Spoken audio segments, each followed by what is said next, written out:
నమస్తే welcome to our channel నేను సిరి ఏపీలో రాజకీయాలు చాలా హీట్ ఎక్కుతున్నాయి ఎన్నికలు కూడా చాలా సమీపంలో ఉన్నాయి అయితే ఇంకా టీడీపీ బీజేపీ జనసేన పొత్తు గురించి అయితే ఇంకా జనాల్లో ఇంకా సందేహాలు ఉన్నాయి ఎందుకంటే సీట్ల షేరింగ్ గురించి కూడా ఇంకా ఎక్కడ చెప్పలేదు ఎవరు ఏ స్థానం నుంచి వెళ్ళి నిలబడతారనేది కూడా ఇంకెవరికి తెలియదు అయితే ఈ అంశాన్ని మనకి క్లుప్తంగా వివరించడానికి మనతో పాటు ఉన్నారు ప్రముఖ సీనియర్ పొలిటికల్ అనలిస్ట్ అడిసెంబెల్లి శ్రీనివాసరావు గారు నమస్కారం సార్ ఇప్పుడు చూస్తున్నట్టయితే ఎన్నికలు అయితే ఏపీలో చాలా దగ్గరకు వచ్చేసినాయి ఇప్పుడు ఇక్కడ చూస్తే ఎప్పటి నుంచో పొత్తుల గురించి మాట్లాడుతున్నారు ఇక్కడ టీడీపీ ఇంకా జనసేన ఆల్రెడీ ఇక్కడ స్టేట్లో అయితే పొత్తులో ఉన్నారు కానీ కేంద్రంలో టీడీపీ జనసేన బీజేపీతో పొత్తు అని చెప్పేసి అన్నారు కాకపోతే ఇప్పటివరకు అసలు పొత్తు ఉందా లేదా ఇంతకీ ఎన్ని సీట్లు వస్తున్నాయి ఎంత షేరింగ్ ఉంది ఏ పార్టీకి ఎన్ని షేరింగ్లు ఎంపీ సీట్లు ఎన్ని ఇంతవరకు అయితే ఒక లెక్క అయితే తేలలేదు జనాల్లో కూడా అదే సందేహం అసలు వీళ్ళు పొత్తులో ఉంటున్నారా ఉండట్లేదా ఏంటి అని సరే దీన్ని ఎలా చూడాలి సార్ అసలు మనం ఇప్పుడు నిజంగానే మీరు అన్నట్టుగా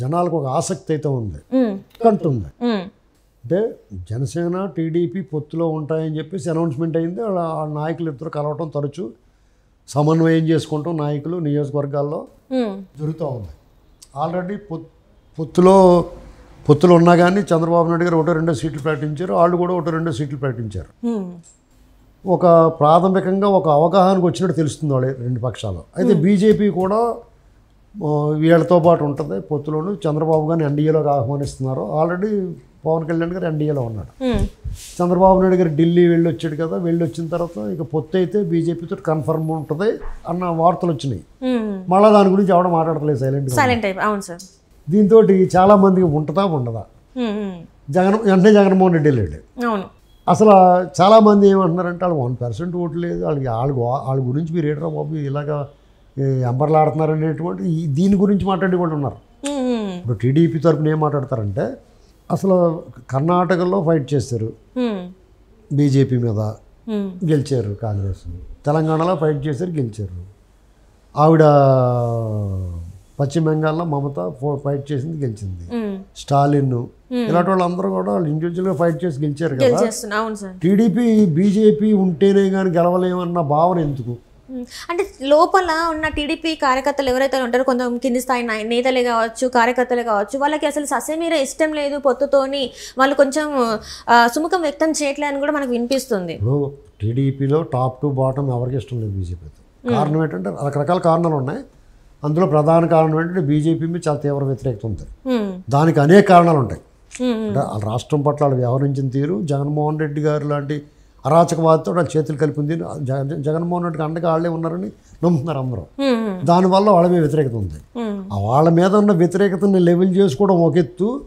వీళ్ళ పొత్తులో సీట్లు సర్దుబాటు చేసుకుని మళ్ళీ ప్రజలను కన్విన్స్ చేసి ఓట్లు ట్రాన్స్ఫర్ చేసుకోగలగడం ఒక ఎత్తు చాలా టాస్క్ ఇది అదే జనసేనతో అయితే స్మూత్గా నడవచ్చు పొత్తు అక్కడ ఇబ్బందులు ఉంటాయి కొన్ని సీట్ల దగ్గర పీటముడి పడద్ది కొన్ని సీట్లు ఇప్పుడు టీడీపీ సిట్టింగ్ సీట్ల మీద వాళ్ళు కొనేసారు అనుకోండి వీళ్ళకి ఇబ్బంది వస్తుంది అలాగే వాళ్ళు కోరుకున్న సీట్లు ఇలా ఇవ్వకపోతే వాళ్ళు బాధపడతారు అలా కొన్ని 1-2-3 సీట్ల దగ్గర పీటముడి పడద్ది దాన్ని 1-2 అయితే అలా సాల్వ్ చేసుకుంటారు ఈ లోపల మధ్యలో వీళ్ళు బీజేపీ దూరింది అనుకోండి వాళ్ళలో టీడీపీ శ్రేణులు అసలు ఇష్టం లేని వాళ్ళు కొంతమంది ఉంటారు నాకేం అభ్యంతరం లేదు వాళ్ళ పేరు చెప్పడానికి సోమవీర్రాజు విష్ణువర్ధన్ రెడ్డి జీవీఎల్ నరసింహరావు ఇలా కొంతమంది ఉన్నారు 10 మంది దాకా వాళ్ళు తయారైపోయారు అనుకోండి సీట్ల కోసం బాబు అంటే సీట్లకు పళ్ళెలట్టు తయారైపోయారు అనుకోండి బంతిలో తినడానికి ఒప్పుకోరు చాలా బాధ వచ్చేది పొత్తులు అయినా సరే ఇవ్వడం మాకు ఇచ్చిన సీట్లు మాకు ఇష్టమైన వాళ్ళకి ఇచ్చుకుంటూ ఉంటారు వాళ్ళు అది వీళ్ళు ఎవరికి ఇవ్వాలి వీళ్ళు చెప్పలేరు ఇలా కొంత ఇబ్బంది వస్తే ఆ సీట్లు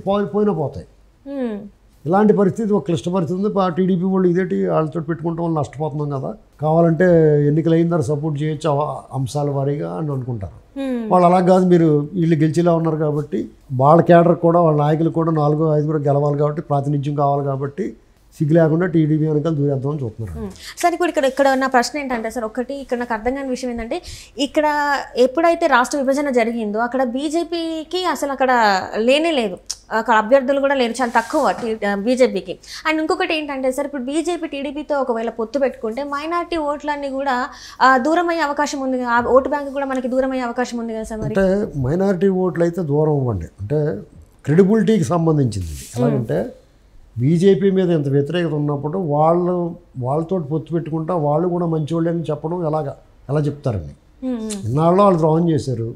గత ఎన్నికల్లో కూడా అయితే ఇక్కడ అందరి సమస్య వీళ్ళు ఈ కోణంలో చూడలేదు, జగన్మోహన్ రెడ్డి గారు కోణంలో చూస్తున్నారు.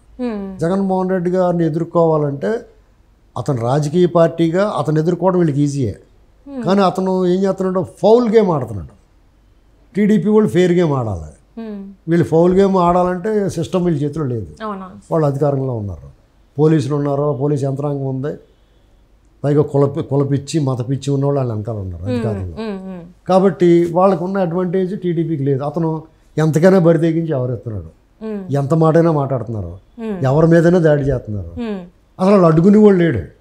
ఇప్పుడు ఎవరికి చెప్పుకోవాలో కలదు. వీళ్ళు కోర్టులకు చెప్తే తీర్పులు రిజర్వ్లో పెడతారు, ఎలక్షన్ కమిషన్ చెప్తే దొంగలాట 6 నెలల కుక్కలు మరుగుతాయి, పైన వాళ్ళకి చెప్తాడు మీ భాష నాకు తెలియదు అన్నట్టు చూస్తున్నారు. అమలాపురం బుల్లోడా అన్నప్పుడు మీ భాష నాకు తెలియదు అంటుంది, అలాగంటున్నారు. ఇలాంటి పరిస్థితుల్లో టీడీపీకి ఏంటంటే సరే సావని వచ్చినోడి పెళ్ళికి వచ్చిందే కట్నం, ఈయన కాసిన అక్కల బాల్ చేసినట్టు అయినా వీళ్ళు కష్టపడి చూడండి. జనసేన కూడా ఆయన ఏం తిరగట్లేదు పవన్ కళ్యాణ్ గారు. అంటే ఇప్పుడు టీడీపీ వాళ్ళు మాత్రం లోకేష్ అరికాళ్ళు మోకాళ్ళు అరిగిపోయేదాకా తిరిగాడు. చంద్రబాబు గారు రోజు 3 సభలు 500-400 కిలోమీటర్లు తిరిగి సభలు పెడుతున్నాడు.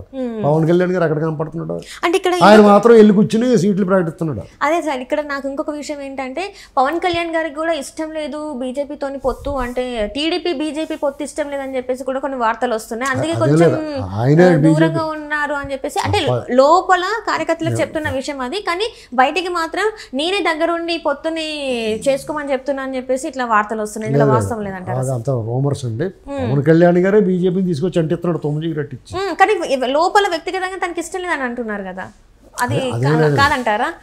అదే, ఎందుకంటే అతను యాక్చువల్గా జగన్మోహన్ రెడ్డి గారు ఇప్పుడు ఈ పొత్తులు ఉండి తీరాలండి. ఆ 3 పార్టీలకు అవసరమే, ఒక్కొక్కరికి ఒక్కొక్క అవసరం ఉంది. టీడీపీకి ఎన్నికలు సక్రమంగా జరగాలి, సిస్టంలా పనిచేయాలి, చట్టం తన పని తను చేసుకోవాలని ఆలోచన తప్ప వాళ్ళ వీళ్ళు ఓట్లు వస్తాయని కాదు. పోతాయి 10 సీట్లు పోయినా పర్లేదు అన్నారు లెక్కలో ఉన్నారు. వీళ్ళైతే గెలుపు ఖాయం, వీళ్ళతో ఎవరు ఉన్నా లేకపోయినా వీళ్ళు గెలిచేలా ఉన్నారు. వాళ్ళు ఉంటే ఎన్నికలు సక్రమంగా జరిగితే ఈ సంగతి చూడొచ్చు, అడ్రస్ ఆచూకీ లేకుండా చేయొచ్చు అని చూస్తున్నారు.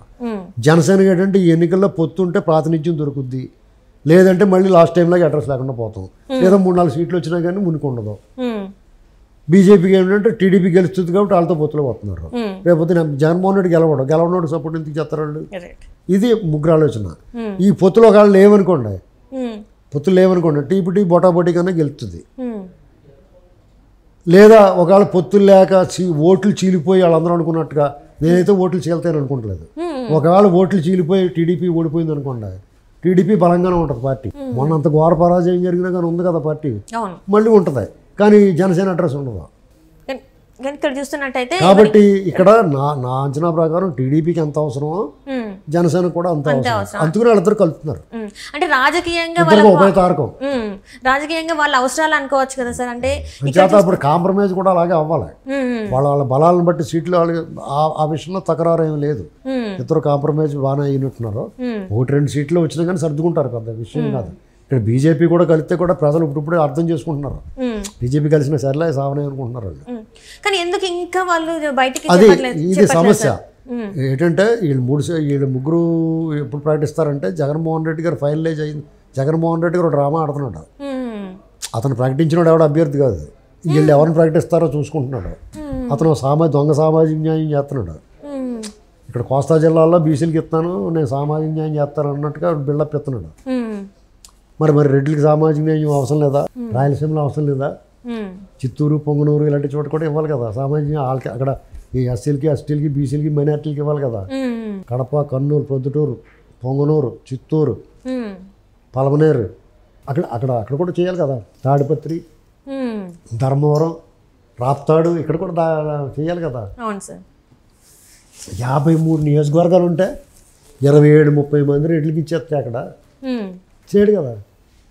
సో ఈ పొత్తుల వెనకాల ఉన్న రహస్యం అంటే బయట పెట్టాలంటే ముందు జగన్ గారు లిస్ట్ రిలీజ్ చేస్తే వీళ్ళ పొత్తులు అనేది బయటకు వస్తాయి అంటారు. ఇప్పుడు అతని మ్యాజిక్లు అన్ని సాగినవాడు ఇక్కడ ఉన్న చంద్రబాబు గారు. ఇలాంటి వాళ్ళు ఎంతమంది చూసుంటాడు, వీళ్ళు ఎత్తులపై ఎత్తులు. Right sir. అంచేత ఎవరు టెన్షన్ పడక్కలేదు. షెడ్యూల్ విడుదలైన తర్వాత అప్పుడు వస్తాయి. వాళ్ళకైతే అవగాహన ఉంది, ఎవరికి ఇవ్వాలనుకున్నారో వాళ్ళకి స్పష్టత ఉంది. అని ఒక 5-6 సీట్లతో తేడా ఉంటుంది, మిగతా అంతా సెట్టింగ్ అయిపోయి